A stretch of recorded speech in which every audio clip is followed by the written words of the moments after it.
fast, just put your hand up and I'll slow down a little bit. So today I want to talk about the energy transition. You'll see a lot of it being talked about around the world, but what is it? So what is the energy transition? What are some of the impacts? The impacts in Indonesia are still to happen. You can learn in Indonesia from what's happening in other countries. There's a lot of countries like Australia, like parts of Europe, parts of North America, that are further down the energy transition. So why not learn from these other countries what's happened, what's the impact, what can we do? We'll talk about some industrial solutions. How can we then manage this energy transition? It's not one thing, it's many. Some takeaways, besides taking away your food, and then an opportunity for a little bit of Q&A. Oh iya, betul. Jadi, What is the energy transition? We want to decarbonise as much as our coal-fired, the operators of coal-fired plants in the room. We do want to get rid of coal-fired generation offline. So one, can we go to low carbon type generation? That will still include a lot of gas for many years.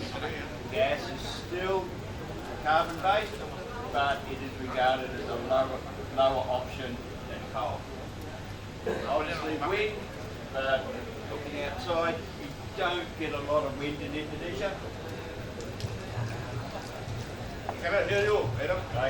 Alright, I'll use this bit. Okay. So you don't get a lot of wind in Indonesia. So you're going to use hydro, solar, some of the other facilities. Digitisation. As part of this, we need more data to manage our network. Krishna just talked about some of the inputs, outputs, some of the data available. We'll talk a little bit about how do we generate more and more data to manage our network. Decentralisation. We will also move away from just main power stations stuck in 1, 2, 3 locations. We will end up with solar on the roof, like we have here. Oops.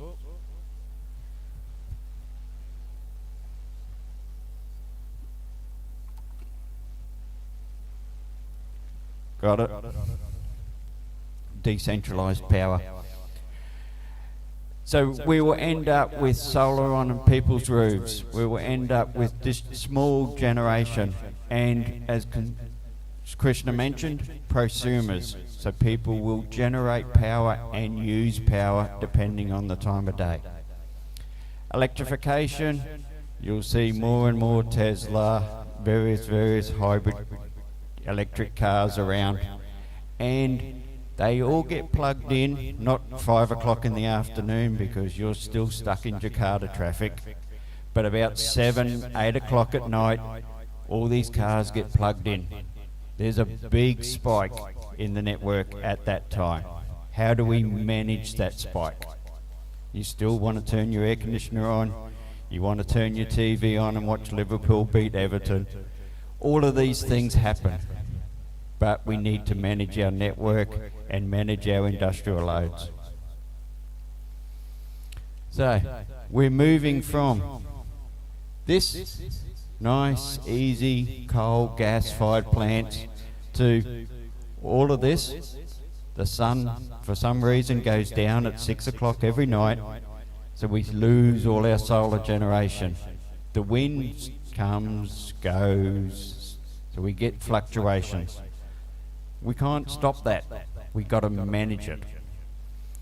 We also have inertia problems. I don't expect inertia issues in Indonesia in the next 10 years, but places like Australia, parts of North America are seeing significant issues with lack of spinning generation. We had one way of flow. We now will have two ways. There's talk of people like Google accessing your electric vehicle that's plugged in at home to generate back to the grid. That's well in advance, but it's been thought about. Google knows what happens in your house.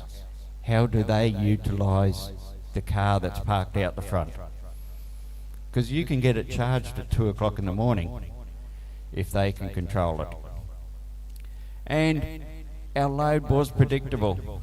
It's coming unpredictable because of all the things that happen in the network because of this. So, is there a magic key? If I had it, I would not be here. I would be sitting with Elon Musk and we would be selling how to make billions and billions of dollars out of it. There is not one key that will fix this. There's a heap of them. There's many different keys. They've got a different shape, a different feel, different things, but they will all add up to the solution of managing this energy transition. And you'll use different keys at different times and we will get success. We are engineers. It's what we do. We will make it successful. It's just, do we have the money? Do we have the policy? Do we have the time? So, the impacts. I'm not going to get too technical here. I'll leave that for the other smart engineers in the room. But these are some of the issues that we're now seeing in other countries as a result of the energy transition. We're seeing oscillations in our network. A fault occurs. They always have, they always will.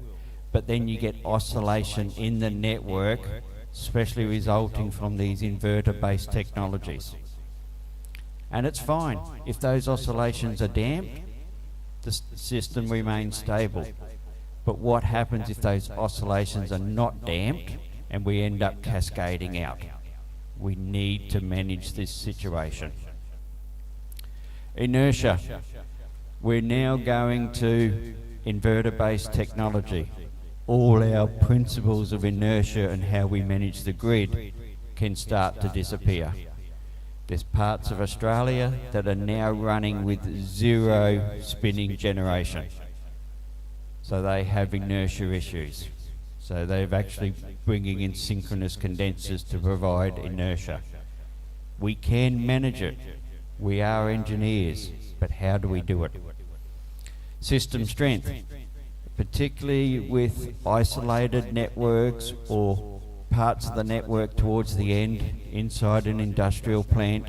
Have you got the system strength to then manage your fault levels and manage your oscillations when they occur? Or will the system collapse so quickly that you will not pick it up? So we need to consider this. So all of these will have impact on an industrial site at their point of connection. You may end up with quality of supply issues. Krishna mentioned it earlier about how do we monitor harmonics inside a plant, inside the relay. Have we got the ability to have damage because we've got resonance at a certain low frequency? These are concerns that in our traditional grid we haven't had to manage. But we know about them because we're engineers. But they will reappear. Inertia. Because of the lack of system inertia, do we have stability issues? And this may start to impact an industrial plant sitting on the edge of the grid. You know, we need to think about it, consider it, how do we manage? Also, system strength. Our voltage and frequency are going to collapse a lot quicker. Can we manage that voltage and frequency collapse before it damages our network, before it drops production, before we burn out a motor? How do we manage this? So, because this is what we want to avoid. We want to avoid it going black. Going to see a customer tomorrow whose plant went exactly like this. This is what we want to avoid. So, just a couple of little points. We have always worked with our SCADA system. It's good, it gives us an idea of what happened, but in order for us to start dealing with the issues that we're going to see, we need to get a lot more detail, because things are going to happen down at millisecond level. So be aware, part of the solutions around this is starting to get DFR, PMU type data of your network, so at least you've got visibility of what happened and you can start to improve your data and your knowledge. Once we know how our network is performing, then we can deal with it. If we're running around completely blind, we don't know what we're dealing with, and we're just going to end up creating wrong decisions. So certainly looking forward, this sort of data and this sort of quality of data is what we're looking for. So, stability. We need, whether you're running a petrochemical plant, a plant making motorcycles, making beer, we need stability of our network. If we've got stability, we can maintain production. How do we maintain production when our network is starting to do weird and wonderful things that we're connected to? Can we have a look at a few ideas on what can we do to maintain stability, maintain our critical loads? We've got things that are important, we must keep them on. So, one of the ideas is, can we move to a very fast load shedding? We've had load shedding for many years. I'm not talking about anything that we haven't had. But can we make it very fast, and can we make it very smart? We've always had this style of conventional load shedding out around 250 milliseconds, very PLC based, and very much in very defined blocks. Somebody sat down and gone, if this happens, I do this. If this happens, I do that. Which is great when you've got a bunch of graduate engineers and you sit down and you do some basic logic and work out, that's going to happen, that's going to happen. The only problem is, we've now brought in solar, wind, and a network that's very unpredictable. So as much as your graduate engineers are very smart, they are not going to come up with all the what ifs. What if this? What if that? What if that? You're going to run out of logic. So we need to start moving to a system which is smart. It's looking, monitoring the network every millisecond, and is then determining what it needs to do when something happens. It's not predetermined. It's like Liverpool plays. Salah moves down the right-hand side, the players react to what's going on. It's not a predetermined, preset move. So, can we start to have a look at getting very fast? 15 milliseconds is not a typo. This is the sort of speed we can get out of a fast load shedding. So, let's just have a look. Kevin was out the back. Kevin's got a full demonstration of this setting up outside at the moment. So, typical industrial plant. We have generation, loads, etc. All the relays provided, obviously showing GE relays, but this can include third-party relays. We have a controller. The controller is actually sitting out there too, talking to getting all the information that it needs from all the devices. So, generator trips, we giving all that information to the box, so the box is knowing what is going on.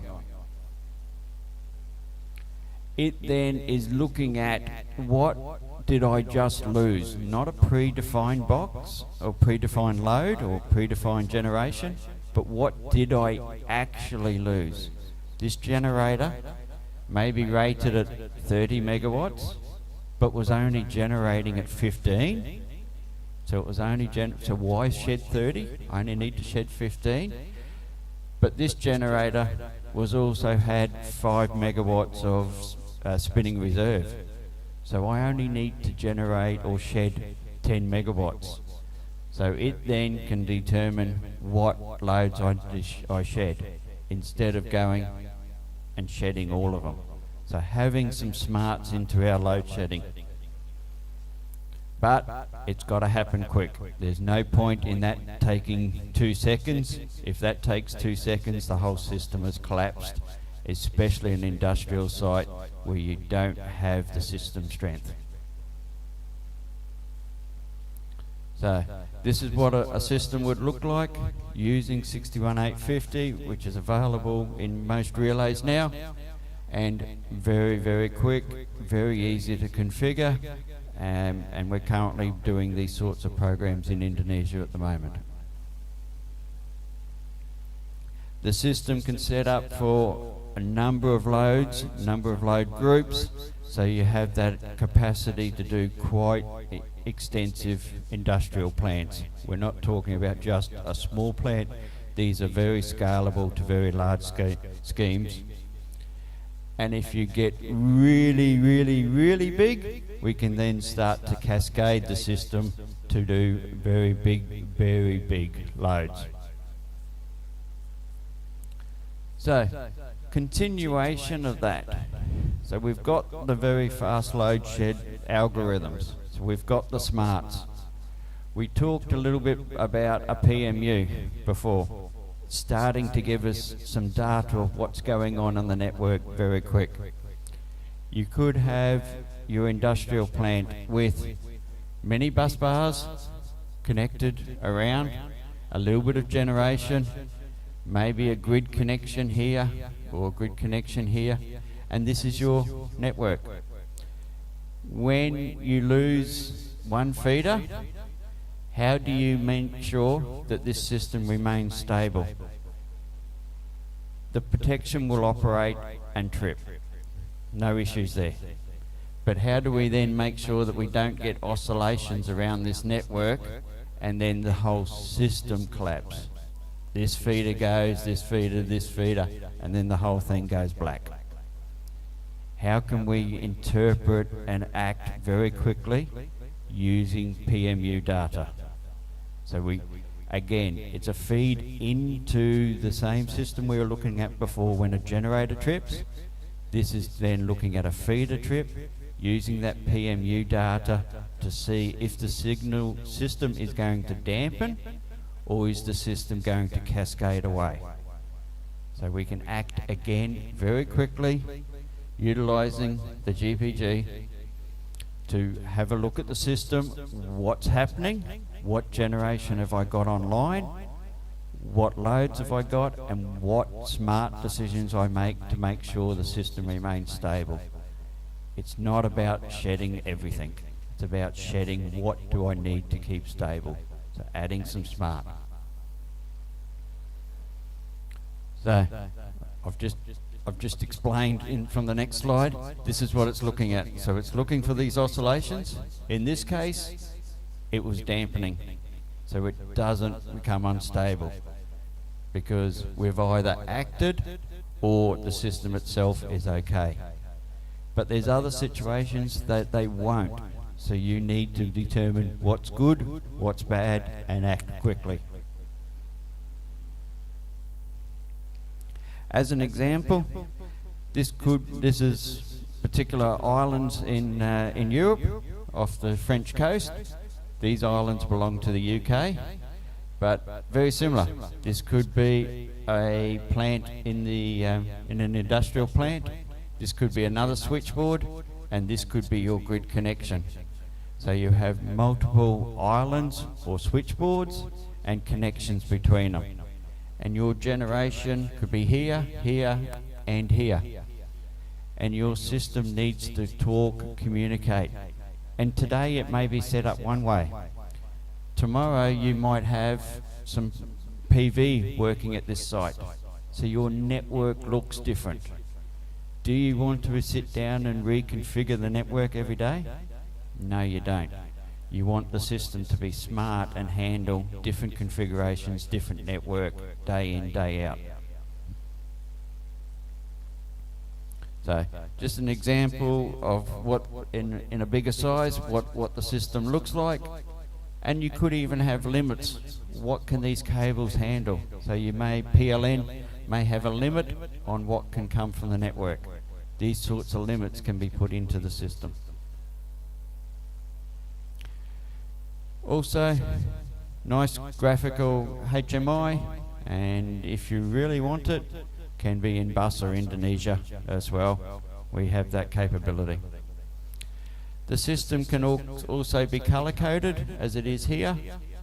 These green ones are connected to one generator.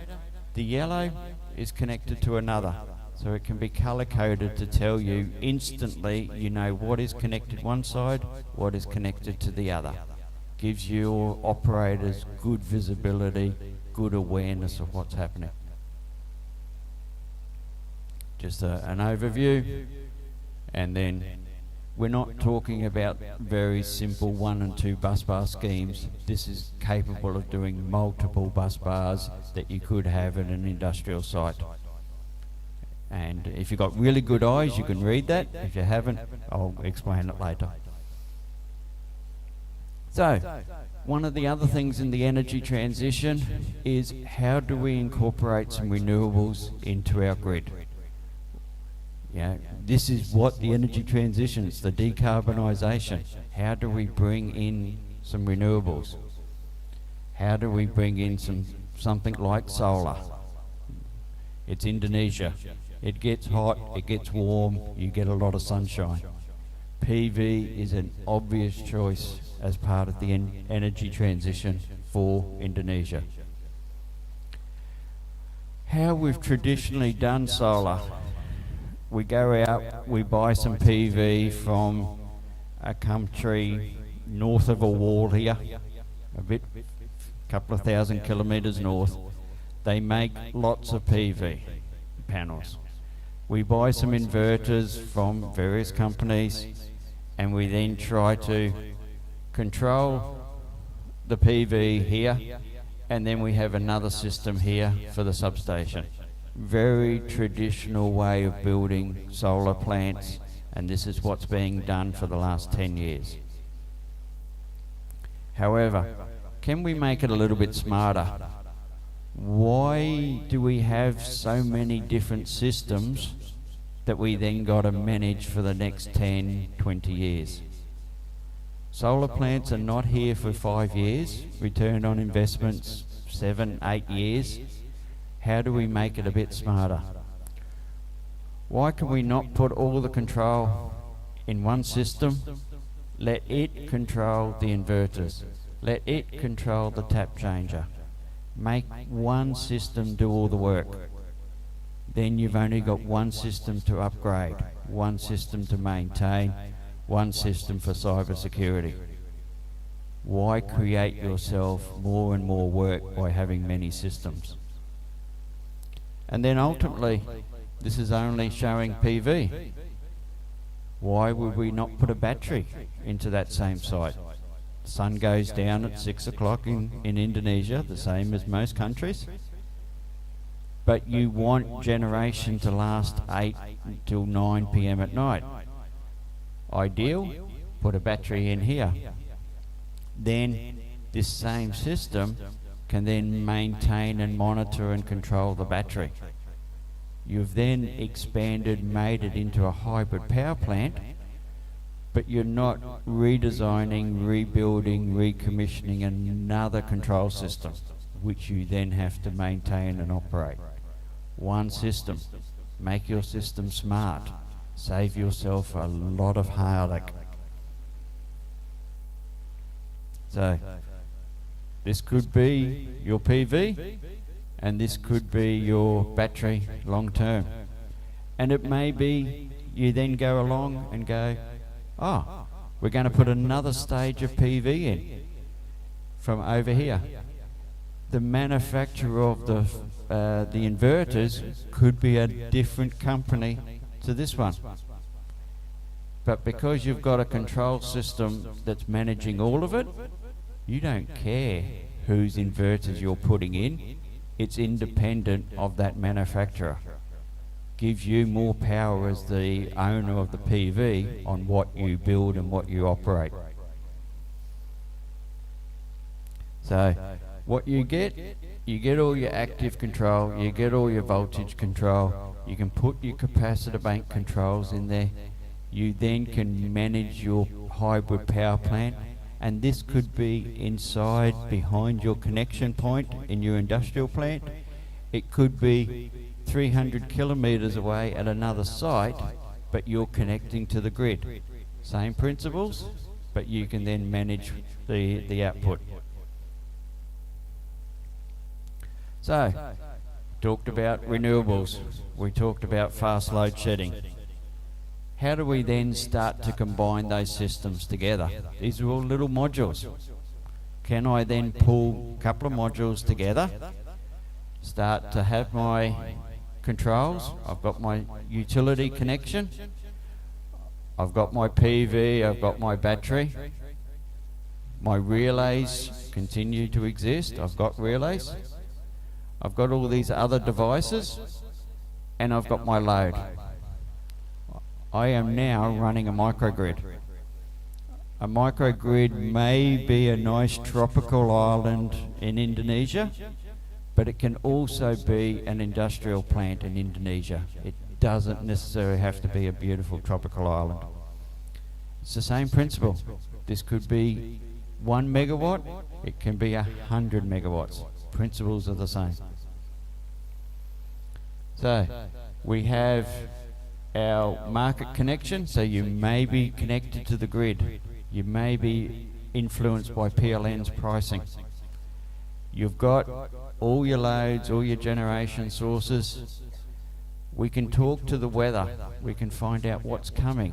When do I charge my battery? Because I know for the next 3 days I don't have a lot of sun. So how do we add some smarts into our controller to find out what's happening? Guess what? That information's available on the internet. It's available on your phone. Why do we not put it into our control system? It's available. We know what the wind is going to be doing next week, next month. Let's put it into our system. Forecasting. One of the things that we need to also factor in is what is PLN doing on the network? What is the price of energy at the moment? Is the price of energy so high that we want to run all our PV, all our wind as much as we can to get our cost of energy down? Use the information available in a smart way to make decisions.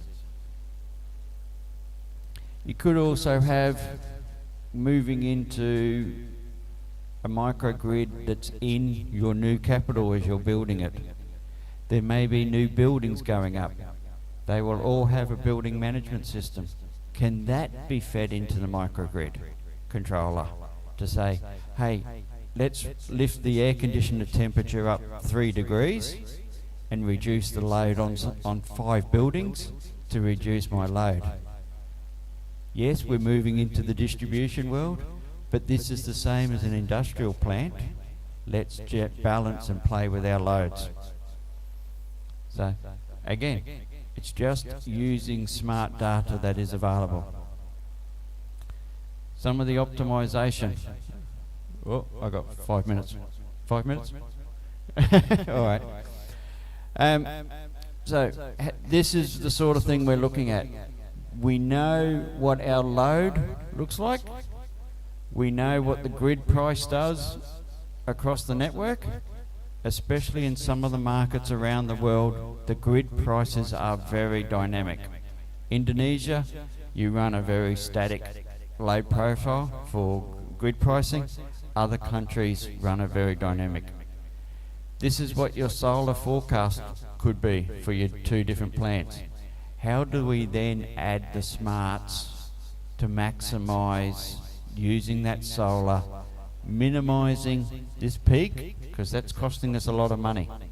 How can we, so you see here, what we've done is when the grid price gets high, we use our battery to reduce our network cost. So it's fairly simple stuff. When it gets expensive, do you go and buy durian? No, you don't. You go and buy bananas. Same principle. When it gets expensive, we use the battery to avoid the cost. We go and have a different fruit. So, same principle. And that is one optimization that we can look at. We run various optimizations that we've got in the system. We could have one where we maximize the amount of solar we use.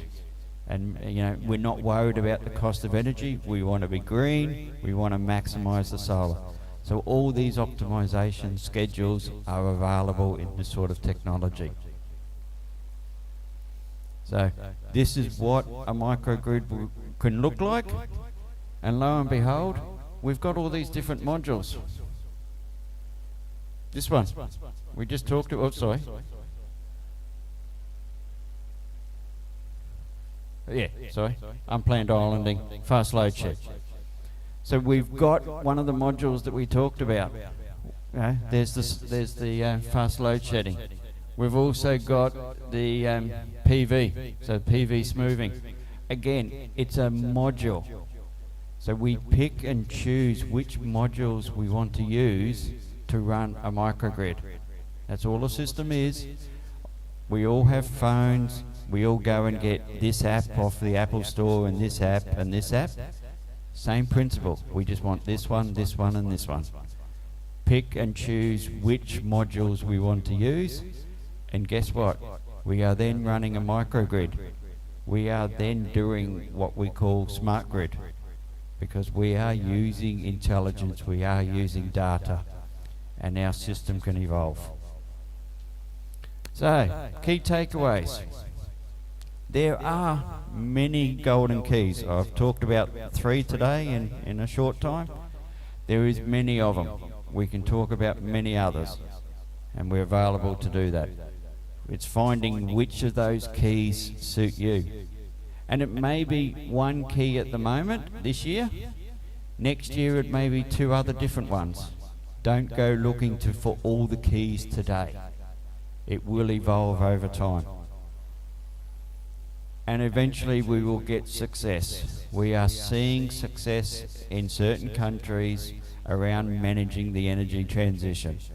Every country in Asia, every country in the world is at a different stage of the energy transition. It's quite interesting to talk and see where they all are at. We will get there. So, in industry, this is what we want to do. This is how we manage our power plants and our industry plants. But they're all modules. Don't try to think that it's all very complicated. These are all little modules that we can put together to become a solution. So it is achievable. Technology is available today. It's not something that we're talking about 10 years' time. It is available today. So, if you have a look on my back, you might see this written, but success is a journey. Success is a journey. We will get there. Don't go looking for just a destination. It will keep evolving over time. We will put in PV, we will put in wind, we'll put in some smarts. We will start using digital twins. All sorts of things will get to our success. And I'm going to finish there because I've got 3 minutes. Q&A, any questions? Nanti kalau yang mau tanya jawab bisa langsung ke boothnya GE aja ya di luar. Oke, terima kasih. Ya, terima kasih Mr. Adam. Bye.